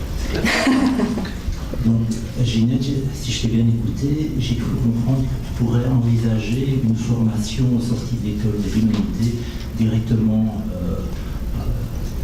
éventuellement un graduat, je ne sais pas si on parle encore de graduat, de médiation, mais ça m'intéresserait que tu puisses en dire plus, qu'est-ce qui t'a amené à penser à ça. Et Grégory, tu disais qu'en théorie, l'indépendance était compliquée. Et ce qui m'intéressait, c'est qu'en pratique, comment tu t'es dépatouillé avec cette question? Alors, Master Bac, en tant que pédagogue, je ne vais pas la vie, si je me lance là-dessus. Mais oui, dans l'esprit que ce soit des professions, comme quand nous choisissons d'être assistant social, ou d'être psychologue, ou d'être secrétaire, oui, ça pourrait être une possibilité envisagée dans un futur, que nous choisissions de devenir professionnellement un médiateur, sanctionné cette fois par un diplôme. C'est une piste. Pour compléter peut-être un petit peu ce que Ginette disait ici, donc, parce que bon, j'expliquais qu'au départ, donc je suis infirmier, hein, tu sais bien, Jean, ayant travaillé pendant 10 ans en psychiatrie, et donc à partir du moment où j'ai entamé ma carrière de médiateur, hein, ça fait 10 ans aussi, donc pratiquement autant de temps où j'ai travaillé comme infirmier que je n'ai travaillé comme médiateur, je me suis lancé dans toute une série de formations, et notamment j'ai eu l'occasion de suivre les 4 certificats universitaires à l'UCL, et puis j'ai voulu effectivement, parce qu'on parlait de diplôme, j'ai cherché à voir dans quelle mesure on ne pourrait pas ouvrir un master en médiation. Ça semblait ne pas être possible à l'époque, et pourtant j'ai contacté bien des personnes, je pense en avoir d'ailleurs parlé à Coralie à un moment donné aussi, j'en ai parlé aussi à Jean-Louis Ranchon à l'UCL, enfin voilà, j'ai pas harcelé les gens, mais presque, mais bon, la question c'était de voir dans quelle mesure il y aurait alors des personnes ayant envie de s'inscrire dans une formation de type master, et donc aussi longue à suivre, et donc des débouchés, de voir effectivement, voilà, parce que créer une formation de ce type-là, évidemment, c'est pas une formation en 100 ou en 150 heures, je veux dire, c'est tout à fait autre chose, quoi. Et donc il semblait pas y avoir de possibilité à ce moment-là de le faire, mais ce master existe, je le dis parce que je l'ai fait, j'ai suivi un master en médiation à l'étranger, et donc on peut le suivre au Luxembourg, on peut le suivre à Lyon, on peut le suivre, je pense, à Paris, on peut le suivre à Murcia, donc voilà, et donc le diplôme de type master, donc le grade tel que défini par le décret de Bologne. Donc la formation existe. Maintenant, bon, il y a en Belgique pas mal d'autres formations, des formations plus privées qui délivrent des certificats. Il y a la formation de spécialisation qu'on appelait post-graduat jusqu'à il y a peu, mais qui maintenant s'appelle spécialisation médiation et qui correspond plus ou moins, si j'ai bon souvenir, à quelque chose comme 90 CTS. Une formation qui fait quand même près de 800 heures en médiation. Je pense qu'il y a des personnes qui... Combien ? 975, voilà. Je n'ai pas suivi cette formation, mais c'est presque 1000 heures de formation pour 90 CTS. C'était énorme, évidemment, par rapport à d'autres formations qui sont données sur... voilà, sur 100, 150, 200, 300 heures, enfin voilà. Ce qui ne veut pas dire, enfin moi je ne fais pas la publicité d'une formation ou d'une autre, et les formations peuvent parfois être longues et moins enrichissantes, et parfois plus courtes et très bien aussi. Enfin voilà, je ne suis pas là pour dire finalement qu'il y a une formation mieux qu'une autre, mais voilà, il y a peut-être des choses qui vont se développer. Tu as quelque chose à dire, Gilles ? L'indépendance. Oui, je vais répondre après.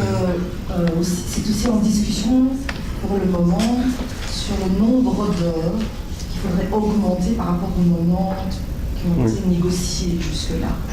Mais ce que je veux aussi rajouter, c'est que quand il y a un diplôme, il y a aussi un enjeu financier. Parce que vous pouvez faire valider un diplôme et vous allez avoir un salaire en fonction de ça. Donc ça aussi, c'est très différent d'un certificat qui n'est non monnayable. Et effectivement, j'avais posé la question à Kim l'autre jour, je t'avais demandé. Je l'ai posé aussi. Alors, je l'ai relayé ici à l'administration, j'attends la réponse. Oui, parce que je lui demandais, mais en fait, il faut quoi maintenant? Parce que cette spécialisation, pour y avoir accès, il faut avoir fait un baccalauréat. Tout à fait. Il y a des gens avec le post-graduat. Non, il y avait la promotion sociale qui permettait d'y avoir accès directement après les années. Parce que j'y étais prof, notamment à Israël. Alors, oui, je vais répondre Grégory va répondre à la deuxième question. À la question de Jean. L'indépendance. Voilà, l'indépendance. Mais voilà, en tout cas moi personnellement, l'indépendance, je ne la vis pas trop mal. Évidemment, je dois parfois m'en défendre par rapport à un certain nombre de choses. On me demande parfois toute une série d'informations que je ne donne pas. Alors soit je fais la sourde oreille volontairement et je finis par ne pas... je parle en termes d'information, je parle par rapport à la ligne hiérarchique. C'est-à-dire, moi j'estime que les gens qui ne font pas partie du processus de médiation n'ont pas à être informés de tout ce qui se joue en médiation. Ça semble être clair, je pense, pour tout le monde. Maintenant, effectivement, quand on a une institution comme ça, l'institution est forcément dans l'attente d'un certain retour dans le but, effectivement, d'apporter des changements d'organisation, de fonctionnement. Donc il y a une attente de ce point de vue-là, tout comme il y a une attente au niveau de l'autorité. Et donc il y a évidemment des pressions. Moi évidemment j'ai le caractère que j'ai après 20 ans de pratique dans l'institution. Dans cette institution j'ai été avant médiateur 12 ans délégué syndical. Donc c'est très loin de l'activité du médiateur et donc effectivement certains diront que j'ai un caractère à pas me laisser faire et donc l'indépendance c'est aussi une question de personnalité, c'est pas seulement une question de travailler dans l'institution, voilà, c'est une question de personne aussi. Et donc pour ma part je n'ai pas de souci, mais en tant que président de l'association des médiateurs d'institutions de soins, il me revient régulièrement, et notamment par des médiatrices des plateformes de concertation santé mentale, que des directions demandent parfois à certaines médiatrices de refaire leur rapport. Donc il faut changer ce qu'il y a dans le rapport. Et donc là, pour ma part, évidemment, c'est complètement inacceptable quand j'entends ça. Je suis furieux d'entendre ça. Et voilà, on a déjà interpellé les autorités par rapport à ça. Voilà. Alors que les directions, je veux dire, puissent être en attente d'autres choses. Ça c'est possible. Je veux dire, ça on peut entendre et voir peut-être dans quelle mesure on peut répondre à cette attente. Mais effectivement, que l'on ait un droit de veto comme ça sur le rapport du médiateur et de lui dicter presque ce qu'il va devoir mettre dedans, pour moi c'est inacceptable. Mais bon, voilà. Mais il y en a effectivement qui sont très fragiles. Il y a des médiateurs qui sont, qui démarrent dans la fonction, qui ont des contrats très précaires. Il faut savoir que dans les plateformes de concertation santé mentale, donc les budgets qui sont alloués à la fonction de médiation, les hôpitaux psychiatriques rétrocèdent, je veux dire, ça tu sais bien, ça Jean, pour avoir été médiateur hospitalier aussi, les hôpitaux rétrocèdent effectivement une partie, je dis bien parfois la totalité de leur budget aux plateformes de concertation santé mentale. Et ici, très récemment, eh bien, il y a une médiatrice qui a perdu une quotité de son temps de travail, tout simplement parce qu'un hôpital, estimant au vu du rapport qu'il n'y avait que 3 plaintes, estimait qu'il rétrocédait à la plateforme pour la fonction de médiation trop d'argent par rapport à ce que la médiatrice avait en réalité réalisé. Donc par exemple, si elle avait rétrocédé 3 000 € pour organiser la fonction de médiation et qu'il y avait 3 plaintes, l'hôpital a dit « Oh mais 3 000 € pour 3 plaintes, c'est quand même cher la plainte. » Et donc à un moment donné, qu'est-ce qu'on fait? On enlève ces billes, je veux dire, on enlève au niveau des subsides qu'on donne à la plateforme de concertation santé mentale et on se retrouve avec une médiatrice qui se retrouve avec un morceau de son temps de travail en moins. Et donc vous imaginez toute la pression qu'il peut y avoir sur les médiateurs médiatrices qui, à un moment donné, devraient presque inventer des plaintes pour être sûr qu'on ne va pas leur enlever une partie de leur temps de travail, quoi. C'est fou, quoi. Donc il y a quand même des choses à faire de ce point de vue. Merci. Une petite question, mais vraiment factuelle pour Grégory Simon. Oui. Soit j'ai raté une étape du raisonnement, soit elle a manqué, je ne sais pas.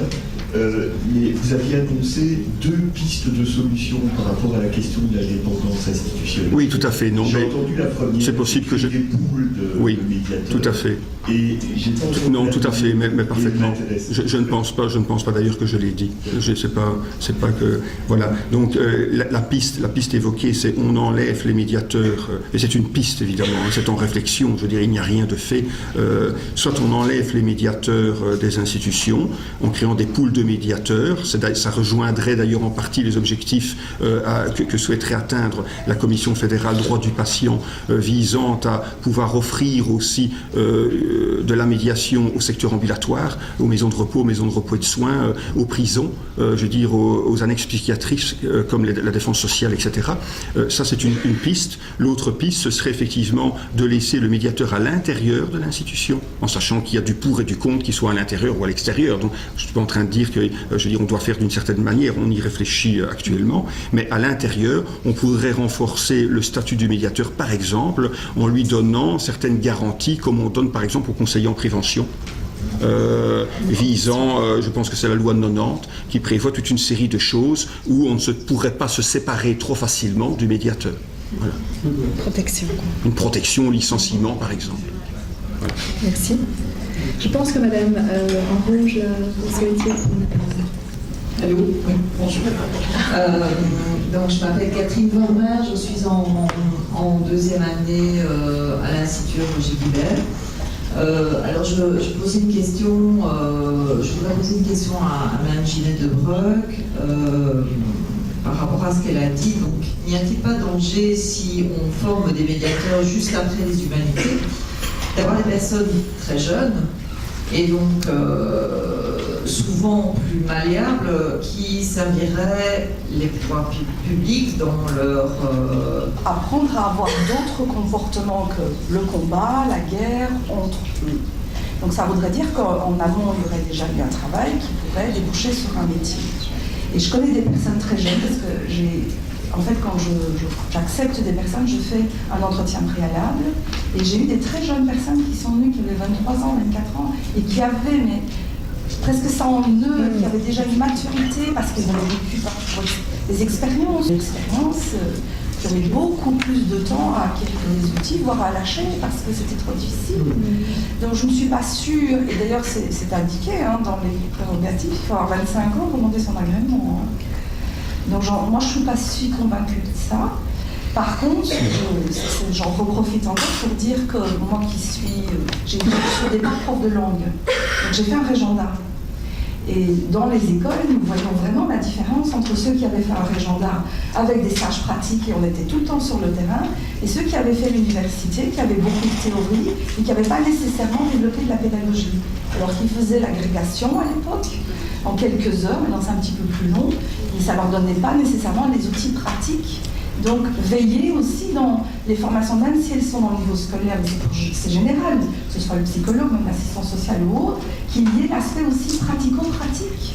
C'est ça qui va nous permettre de dire, ok, je suis bonne dans ce métier-là, ou là, non, finalement, c'est pas vraiment ça qui me convient. Je ne sais pas si je réponds à la question. Je voudrais juste ajouter que mon expérience est identique, c'est que les jeunes souvent sont absolument excellents, donc ils comprennent peut-être à cause de cette malléabilité, donc ils sont vraiment excellents.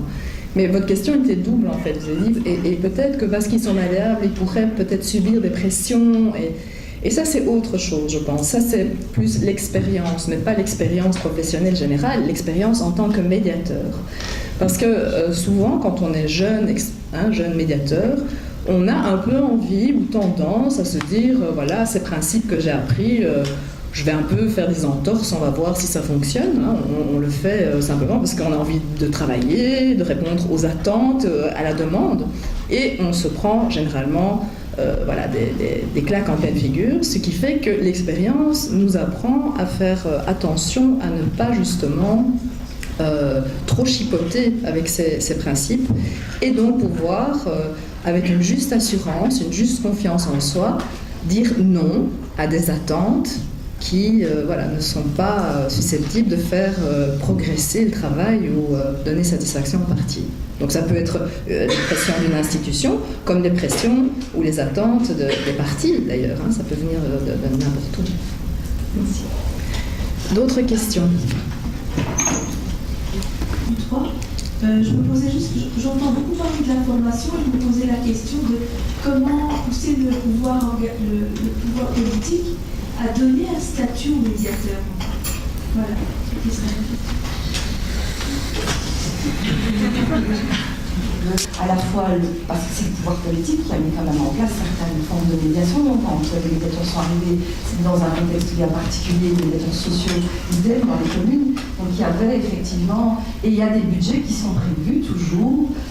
Dans une autre vie, j'ai aussi un petit parcours comme échevine, et donc quand j'ai lu le projet, je me suis dit, ah d'accord, ils ne sont pas nécessairement utilisés, et qui sont là pour la formation des médiateurs ou des services de prévention.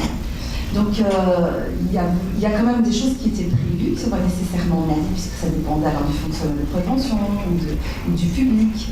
Mais sachez quand même que ça évolue du fait de ces organisations aussi. Il y a quand même la coordination des excusez-moi, aidez-moi, la F, que je dis pas, FMQF par exemple, la coordination des médiateurs locaux, pas mal, sociaux, ça a encore changé, mais qui ont fait pression. Et par exemple, j'en parlais avec mon ami là tout à l'heure, c'est que l'ERAP a mis en place maintenant une formation qui est destinée à toutes les communes pour former 5 journées à tout le moins dans un module A de base à l'esprit de la médiation. Et ensuite, ils peuvent poursuivre. Pour l'instant, j'ai déjà eu en formation la commune de Saint-Josse, maintenant c'est la commune de Forêt. Donc il y a au niveau institutionnel une prise de conscience quand même qu'il est nécessaire de former des médiateurs. Ou en tout cas l'esprit de la médiation, ne sont pas nécessairement. C'est dans les services de prévention, vous avez beaucoup de choses, l'éducateur de rue, les médiateurs scolaires, enfin, il y a une pluralité de possibilités dans le fait de s'occuper. Archimédiatrice en sanction administrative communale. 5. Voilà. Donc effectivement, j'ai un subside et j'ai pu profiter de ce subside pour entrer en formation à Saint-Louis. Mais je pose justement la question de la place. Est-ce qu'un médiateur en institution est finalement un médiateur? Est-ce que vous vous sentez médiateur vraiment ou pas? Parce que moi j'ai toute cette question, donc je suis rentrée il n'y a pas très longtemps, en avril. Vous pouvez expliquer peut-être parce que des gens savent pas ce que c'est. Oui, d'accord. Donc dans les communes, on peut infliger des amendes pour certaines infractions au règlement. Sanctionnateur, c'est ça. C'était dans le cadre de la loi, je veux dire, sur les sanctions administratives et effectivement qu'il y ait un service de médiation, notamment pour les mineurs, hein, c'est ça? C'est notamment à la base pour les mineurs, parce que la proposition de médiation est obligatoire pour les mineurs qui ont commis une infraction. Mais après, les communes décident pas d'infliger une amende aux mineurs, parce que le parquet peut garder les dossiers mineurs. Et donc, on peut proposer des médiations en alternative à l'amende. Déjà là, il y a l'idée de je participe à la médiation pour essayer d'éviter l'amende, qui a encore ce caractère volontaire qui est un peu brandant. Et donc, dès que je suis rentrée en fonction, je suis rentrée comme ça, j'avais pas de formation médiation, je suis psychologue. Et donc tout de suite, c'est posé cette question, je me suis sentie mal, je me sentais un peu entre deux chaises.